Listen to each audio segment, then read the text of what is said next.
నా పేరు కిషోర్ అండి. చంద్రశేఖరపురం ప్రకాశం జిల్లా నుంచి మాట్లాడుతున్నాను. విభజన చట్టం తీసుకురావడానికి ఈరోజు ఇన్ని పార్టీలు కలిసి పోరాడుతున్నాయి.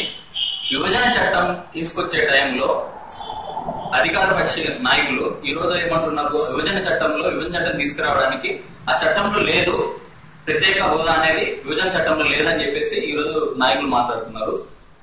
చట్టం వచ్చే రోజు వీళ్ళందరూ పుట్టలేదా అండి? వీళ్ళందరూ ఎక్కడికి పోయారు? చట్టం తీసుకొచ్చింది ఎవరు? వీళ్ళే కదా. చట్టం తీసుకొచ్చిన రోజు వీళ్ళందరూ ఎక్కడికి వెళ్ళారు?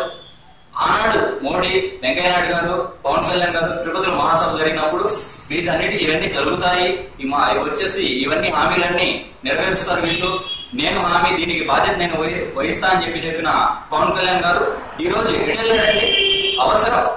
ఇప్పుడు అవసరం ఉన్నప్పుడు ప్రశ్నించాలి, కానీ అనవసరంగా ఖాళీగా ఉన్న టైంలో ప్రశ్నించడం కరెక్ట్ కాదండి. అవసరం ఉంది ఈ రోజు కాబట్టి ప్రశ్నించాలి.